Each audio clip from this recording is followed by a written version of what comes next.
Ada juga yang sudah benar semua, ada yang masih keliru beberapa, mungkin masih belum bisa bedakan apa itu IMD, apa itu ASI eksklusif, apa itu kolostrum. Jadi hari ini kita review kembali buat ibu-ibu yang mungkin sebelumnya sudah kehamilan, ini sudah kehamilan kedua, dan untuk ibu-ibu yang baru pertama, ibu-ibu kehamilan pertama, semoga ini bisa menambah informasinya ibu-ibu. Jadi salah satu faktor yang mempengaruhi keberhasilan ASI eksklusif itu adalah IMD. Nah itu tadi pertanyaan pertama, apa itu inisiasi menyusui dini? Jadi inisiasi menyusui dini itu bayi segera diletakkan di dada ibunya setelah persalinan, itu sesegera mungkin, biasa 1 jam setelah kelahiran. Kalau ibu-ibu lihat biasa di sinetron-sinetron atau artis-artis biasa habis melahirkan langsung diletakkan bayinya di dada ibunya. Nah ternyata IMD ini banyak sekali manfaatnya. Tadi sebagai salah satu faktor yang mencetus keberhasilan ASI eksklusif, ternyata banyak manfaat-manfaat lainnya. Jadi biasa pada saat dilahirkan kan anak-anak ini harus menyesuaikan dengan suhu di luar setelah dia dilahirkan, dia harus beradaptasi. Nah dengan dilakukannya IMD itu akan mempertahankan suhu si bayi. Ketika dia diletakkan di dada ibunya, itu akan mempertahankan kehangatan si bayi dan bisa mengurangi kematian akibat hipotermia. Karena biasa kalau anak-anak tidak bisa menyesuaikan dengan suhu setelah dilahirkan, maka dia akan kedinginan berlebihan atau hipotermia. Nah kemudian yang kedua, ternyata dia bisa menstimulus beberapa indera dari si bayi, misalnya hidung, kemudian mata. Jadi dengan melakukan IMD itu menstimulus penciuman serta penglihatan si bayi, karena pada saat IMD itu kan dia hanya diletakkan. Nah bayi ini yang mandiri mencari, kadang dia memegang bagian payudara ibunya. Nah itu salah satu manfaat dari ASI eksklusif. Kemudian pada saat ibu-ibu selesai melahirkan, kadang seperti yang dibilang ibu bidannya, hormonnya kadang mudah stres. Nah dengan melakukan IMD itu dia meningkatkan hormon oksitoksin, kemudian dapat meningkatkan ikatan batin antara ibu dan anak. Nah hormon oksitoksin ini juga akan mempengaruhi produksi ASI. Nah jadi kalau misalnya hormon oksitoksinnya banyak, maka produksi ASINya juga baik, lancar. Karena biasa ada salah satu kendala yang buat ibu-ibu tidak memberikan ASI eksklusif pada anaknya karena ASINya tidak keluar. Nah nanti kita lihat bagaimana cara supaya produksi ASINya itu meningkat. Kemudian manfaat lainnya, dia bisa mempercepat proses pemulihan pasca persalinan, mencegah pendarahan, dan banyak manfaat lainnya. Tadi kita sudah bahas tentang IMD. Jadi IMD ini sesegera mungkin dilakukan dan sebisa mungkin untuk dilakukan. Nah kemudian apa itu ASI eksklusif? Kalau ASI kan sudah jelas, air, susu, ibu. Nah yang kita tahu cuma susu saja. Kalau kita tidak tahu ternyata di dalam ASI itu apa? Banyak sekali kandungan-kandungan di dalamnya. Salah satunya yang paling penting itu imunoglobin. Nah itu yang akan meningkatkan zat kekebalan di dalam tubuh si anak. Jadi supaya anak-anaknya tidak mudah sakit, tidak mudah terkena infeksi dan alergi, itu harus ada imunoglobin. Nah kita lihat, jadi di air susu ibu itu dia ada emulsi lemak, ada protein. Nah itu semua yang dibutuhkan si bayi. Nah apa bedanya dia dengan susu formula? Memang susu formula itu bagus, dibilang banyak sekali, pokoknya iklan-iklan bilang bisa buat anak inilah, anak itulah. Padahal kalau kita ketahui ASI itu dia menyesuaikan dengan kebutuhan si bayi. Jadi misalnya bayinya butuh 10, ASI berikan 10. Kalau ibu-ibu lihat, mungkin kalau anak-anak yang dikasih susu formula itu gendut, poco-poco.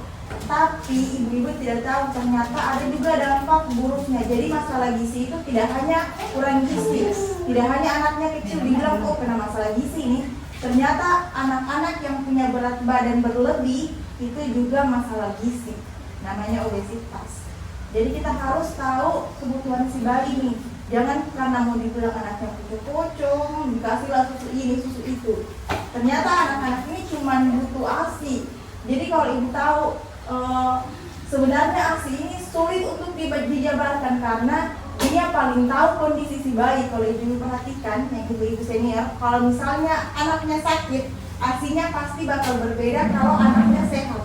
Karena si ASINya akan menyesuaikan si bayi. Atau misalnya ada bayi yang prematur, ASINya bakal menyesuaikan si kondisi bayi. Jadi tidak dengan tidak sama dengan ASI pada bayi normal. Bu, kalau misalnya ada yang mau diperiksa panggil saja boleh, supaya nggak lama ibunya menunggu. Nah, tadi itu tentang ASI. Kemudian kalau untuk ASI eksklusif, pemberian ASI saja. Jadi ASI tidak ada tambahan makanan, tidak ada air, tidak ada makanan lain yang diberikan sampai dengan 0 sampai 6 bulan. Tetapi ASI harus diteruskan sampai dengan 2 tahun. Tapi pas umur 6 bulan ke atas dia sudah diberikan makanan tambahan, sudah diberikan minuman lain. Tapi untuk 0 sampai 6 bulan hanya ASI saja. Nah, yang jadi masalah di masyarakat kita ini masih ada kepercayaan yang dari tempo-tempo dulu. Jadi kayak misalnya pas anak dilahirkan, di ujung lidahnya ditaruh madu, ditaruh yang manis-manis. Padahal hal itu sangat membahayakan si bayi. Jadi bayi itu pada saat dilahirkan lambungnya itu kecil kayak cherry. Jadi dia tuh hanya sedikit kebutuhannya. Sedangkan kalau ibu tahu madu sama gula itu banyak sekali glukosanya. Nah, itu yang bikin si anak jadi sakit perut atau kena gangguan yang lain. Jadi harus diperhatikan. Mungkin kita kan tidak tahu kalau misalnya mertua atau orang tua menganjurkan kayak taruhkan madu di ujung lidahnya. Nah, itu tidak boleh. Jadi ibu bisa buat sampaikan ke orang tuanya karena itu menggagalkan ASI eksklusif. Jadi apapun yang diberikan ke anak selain ASI selama 0 sampai 6 bulan itu berarti bukan ASI eksklusif. Dan pada kenyataannya di Norway sendiri capaian ASI eksklusifnya rendah, tidak sampai 50% capaian ASI eksklusifnya. Jadi berarti masih banyak ibu-ibu yang tidak memberikan ASI eksklusif. Jadi untuk ibu-ibu yang sementara sekarang masih on proses, diharapkan nanti setelah melahirkan bisa memberikan ASI eksklusif. Jadi selama 0 sampai 6 bulan hanya memberikan ASI saja. Nah, apa manfaatnya ASI eksklusif? Banyak. Dia punya manfaat buat ibu, buat si bayi, dan buat keluarga. Kalau buat ibu, kalau ibu-ibu mau badannya cepat menyusut setelah melahirkan, maka berikanlah ASI eksklusif supaya berat badannya bisa kembali normal. Itu salah satu manfaat ASI. Kemudian bisa menjadi KB alami. Kemudian bisa yang paling penting mencegah kanker payudara. Nah, kanker payudara ini mengerikan ibu-ibu. Jadi salah satu cara pencegahannya itu dengan memberikan ASI eksklusif. Kemudian untuk si bayi apa? Tadi ASI itu sesuai dengan kebutuhan si bayi.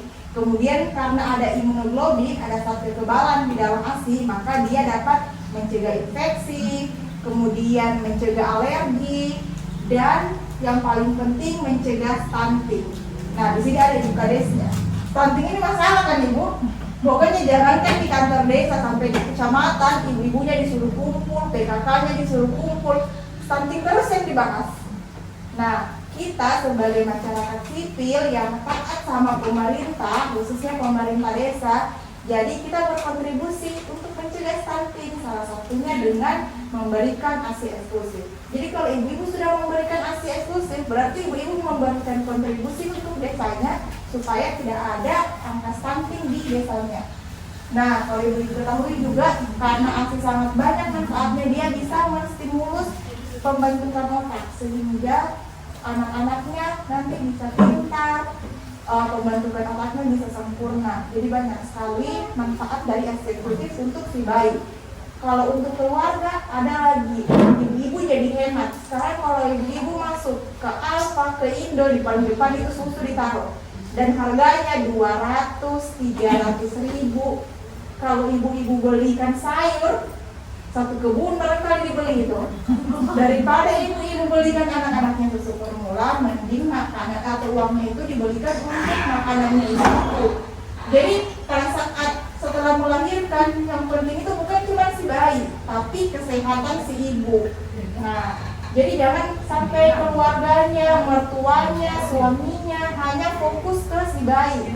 Ternyata ada yang harus diperhatikan, lebih diperhatikan, yaitu si ibu. Karena setelah melahirkan, ibu bakal menyusui, dan proses menyusui itu banyak sekali faktor yang mempengaruhi keberhasilannya. Jadi kalau ibu-ibu stres, pasti ASI-nya tidak keluar. Makanya nanti ada namanya pijat oksitoksin. Ibu-ibu tidak boleh stres.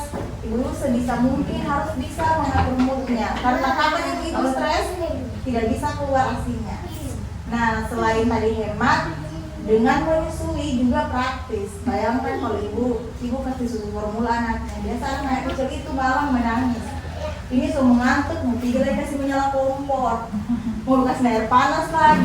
Sedangkan kalau asi eksklusif di tempat tidurnya ibu tidak bergerak, ibu bisa kasih asi sama anaknya. Nah, tidak repot lagi mau cuci botol dotnya, mau apa. Jadi banyak sekali manfaat. Jadi kalau ibu berikan asi eksklusif, suaminya tidak keluar uang banyak. Orang-orang di rumah tidak repot mau cuci botol dot, mau apa. Jadi dengan cara itu kita juga bisa membuat lingkungannya kita setelah melahirkan itu kondusif. Nah, tadi sudah ditahu manfaatnya apa. Sekarang bagaimana caranya supaya asinya kita itu banyak, supaya kita bisa berikan asi eksklusif sama anak-anaknya. Jadi banyak sekali. Oh, ini ada yang saya lupa. Tadi ada pertanyaan tentang susu yang cairan itu kekentalan berwarna kekuningan. Itu apa namanya ibu-ibu? Tadi apa dijawab?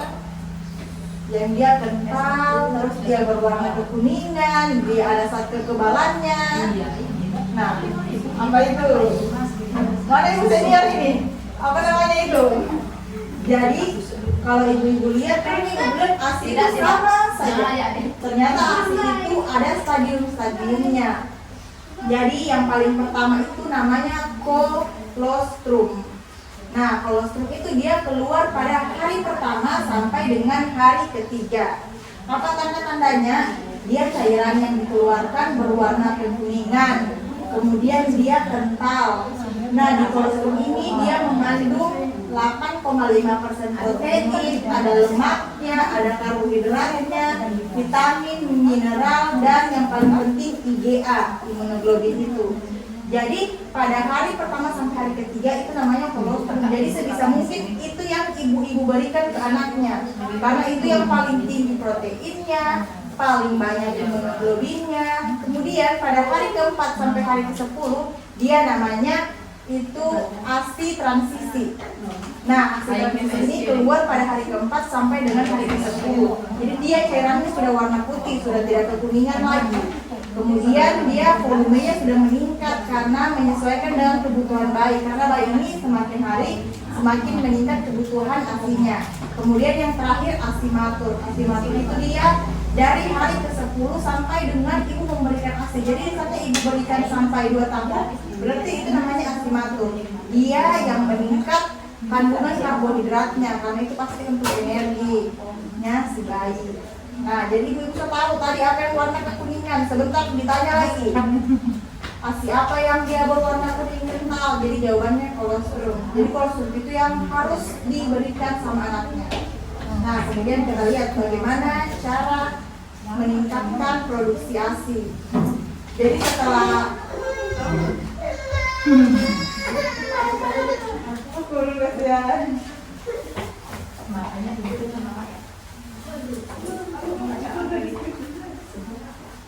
nah, tadi juga ada pertanyaan apa saja tanda kalau ibu hamil bayi itu sudah cukup ASI. Jadi kita lihat. Jadi ini gambaran lambung si bayi saat dia habis dilahirkan. Jadi satu hari itu kayak ceri kayak kecil sekali. Makanya juga tidak banyak kebutuhannya. Dan ini salah satu ilmu yang harus ibu ketahui. Misalnya ada ibu-ibu yang melahirkan sesar. Habis melahirkan sesar ternyata dia masih belum pulih, dia masih butuh beberapa hari untuk memberikan ASI ke anaknya. Jadi jangan buru-buru kasih susu formula karena anak-anak bisa bertahan sampai 3 hari. Sampai 3 hari tanpa apapun. Tapi kalau 3 hari harus diberikan ASI karena kalau tidak bayinya jadi kuning. Nah, kalau tidak misalnya dia melahirkan normal cuma ternyata tidak keluar ASInya, belum lancar, tidak apa-apa sampai 3 hari anak-anak itu masih bertahan. Jadi ini 1 hari ukurannya sebesar ceri gitu sekali. Itu kenapa tidak boleh dikasih makanan atau apapun yang lain selain ASI? Karena masih kecil. Coba ibu bayangkan, dia punya lambung masih kecil, terus kita paksa kasih masuk yang banyak, pasti anaknya muntah. Bagus kalau muntah, kalau dia sampai tidak bernapas, nah itu lagi jadi masalah. Kemudian, jadi berapa kebutuhannya satu hari? Dia butuh 5-7 mili. Kemudian dia akan terus bertambah sampai dengan usia 6 bulan sampai dengan 1 tahun. Jadi semakin hari semakin bertambah kebutuhannya. Nanti saya bakal bagi leaflet, jadi ibu bisa sampai di rumah bisa ibu cek ulang kalau misalnya ada informasi yang ibu-ibu sudah lupa. Nah, ini ciri-cirinya. Kalau ciri-cirinya pasti sudah jelas. Anaknya buang airnya lancar, buang air besarnya lancar, payudaranya ibunya lembut. Kalau keras berarti itu salah satu tanda bayinya tidak cukup ASI karena pasti tidak diberikan ASI. Kemudian berat badan bayi itu akan terus bertambah, jadi tidak tetap kalau misalnya ibu kasih ASI eksklusif. Nah, yang paling penting juga apa? Pada saat memberikan ASI, setelah memberikan ASI itu disendawakan. Pada biasa pada saat kita menyusui, kadang ada udara yang masuk yang bikin anak-anak kembung, itu biasa yang bikin diare. Biasa yang bilang, sudah dikasih ASI masih menangis juga. Kadang dia kembung, jadi caranya itu bisa disendawakan. Ini ada beberapa cara yang jadi ditengkurakan, tidak ada baru di bagian belakangnya dikasih begini. Nah sampai dia bunyi kayak begitu berarti sudah keluar udaranya. Jadi itu salah satu supaya bayinya mau sering ASI, takutnya nanti bayinya jadi trauma karena sering kembung pada saat pemberian ASI. Nah, cara menjaga mutunya pasti makan yang bergizi seimbang, makan sesering mungkin. Kalau ibu memberikan ASI, kalau ibu sendiri pasti tahu habis beri ASI lapar. Karena seperti yang ibu bidannya bilang tadi, 2 nih yang butuh nutrisi. Jadi bayi itu mendapatkan nutrisi dari ibunya. Kalau ibunya tidak makan, apa yang mau dikasih ke bayinya? Jadi ibunya harus sering mungkin untuk makan, tidak ada pembatasan. Kemudian sering minum air, cukup istirahat dan tidak boleh stres. Karena stres itu akan mempengaruhi produksi ASI ibu. Kemudian bagaimana makanan yang bergizi seimbang? Jadi sebenarnya gizi seimbang ini bukan hanya pada ibu menyusui, ibu hamil, kita yang normal saja harus berpatokan pada gizi seimbang, tapi pada kenyataannya susah. Kadang dalam satu piring itu nasinya bumbung dan ikan cuma 1 potong. Jadi lebih banyak karbohidratnya daripada proteinnya. Atau kadang ada juga ibu-ibu yang sama sekali tidak mau makan sayur. Nah berarti itu sudah menggagalkan si gizi seimbang. Jadi sebisa mungkin kalau 1 kali makan ada karbohidratnya, karbohidrat dari makanan pokok, kemudian ada proteinnya. Proteinnya bisa nabati atau hewani. Kalau nabati berarti tempe, tahu. Kalau hewani berarti bisa telur, ikan, daging, ayam, ada sayurnya, ada buahnya. Buahnya tidak perlu mahal-mahal, tidak perlu apel, apalah yang ada di sini banyak pisang, itu jambu air yang seperti itu. Jadi sebisa mungkin diusahakan. Nah, pantangannya tadi sudah jelas tidak boleh ada orang merokok dalam rumah. Jadi ibu-ibu bakal salah satunya yang paling beresiko kalau ibu-ibu menyusui, ibu-ibu jadi perokok pasif. Nah yang bahaya ibunya sama anaknya. Yang senang siapa? Bapaknya. Dia yang merokok, dia enak. Nah kita yang sengsara karena itu. Jadi kalau misalnya ada suaminya merokok, bisa suruh merokok di depan rumah. Kalau memang tidak bisa disuruh berhenti, karena pasti susah. Kalau bapak ngeyel kalau dikasih tahu, dia bilang merokok mati, tidak merokok mati juga. Nah jadi suruh merokok di luar saja di teras. Karena kalau merokok dalam rumah asapnya ini bisa menempel di gorden, di mana. Nah kalau kita kena lagi, kita lagi yang jadi perokok pasifnya. Jadi diusahakan supaya tidak ada asap rokok di dalam rumah. Nah ada di sini ada ibu yang bekerja. Pasti ada kendalanya, aduh saya mau pergi kerja, bagaimana mau susui adiknya. Jadi solusinya ASI perah. Nah ASI perah ini kalau misalnya ibu perah ASI, kalau dia tidak ditaruh di kulkas, ditaruh di suhu kamar, suhu ruang, ditaruh di ASA, dia tahan 4-8 jam. Kalau misalnya ibu taruh di kulkas, tapi dia di bagian bawah bukan di freezer, itu dia tahan 5 hari. Tapi kalau dia taruh di freezer, dia tahan 3-6 bulan. Nah, bagaimana caranya kalau misalnya ASINya ditaruh di kulkas, bagaimana cara buat dikasih ke si bayi? Jadi dia bukan dipanasi, tapi ibu ambil mangkok stainless, bisa juga belang, nah pokoknya yang panas itu. Terus ditaruh air hangat, baru si ASI, mungkin ASINya biasa ditaruh di botol, ditaruh di dalam air tersebut. Jadi bukan nasinya yang dipanasi. Itu salah satu solusi kalau misalnya ibunya bekerja terus tidak bisa pulang buat kasih susu anaknya. Jadi sebelum pergi kerja diusahakan sudah ada ASI perannya. Kalau kita kan mungkin kantor berapa jam, jadi hitung-hitung saya kalau memang dia tahan sampai kita pergi itu baru pulang selama 8 jam, mungkin biar tidak ditaruh di kulkas. Tapi kalau untuk stok juga bisa taruh di kulkas. Sekarang kalau ibu lihat artis-artis itu hampir semua pakai begitu, camping ditaruh di kulkas asinya. Nah tadi kan sudah banyak nih manfaat asi yang dikasih tahu ke ibu-ibu. Jadi diusahakan sebisa mungkin ibu-ibu nanti setelah melahirkan harus memberikan ASI eksklusif selama 6 bulan. Karena seperti yang kita ketahui tadi banyak sekali manfaatnya. Ada yang ingin bertanya? Ada yang bertanya dalam sopanan. Sekarang saya mau tes ulang. Apakah sudah berubah pengetahuannya? Sudah tahu apa tadi yang dibilang sama ibunya di depan? Nah kita tes ulangnya. Soalnya masih sama. Tapi kalau misalnya masih ada yang keliru, mungkin tadi sudah ada yang benar semua. Jadi jangan karena tadi begini dirubah lagi. Jadi tidak apa-apa kalau memang tadi sudah rasa sudah benar semua, tidak usah diganti, tapi tetap diisi semua. Untuk ibu-ibu yang tadi rasa masih ada yang keliru, sekarang waktunya untuk diperbaiki. Nah, tapi sebelum saya bagi, saya akan bagikan leaflet buat ibu-ibu. Jadi kalau misalnya tadi ada beberapa penyampaian yang masih kurang paham atau mungkin sebentar, kalau fokus ini sebentar, apa ulang tadi itu ibu bilang bisa dilihat di leafletnya, jadi disimpan. Jadi nanti siapa tahu, saya lihat satu hari anakku butuh berapa mili ya, jadi dicek ulang.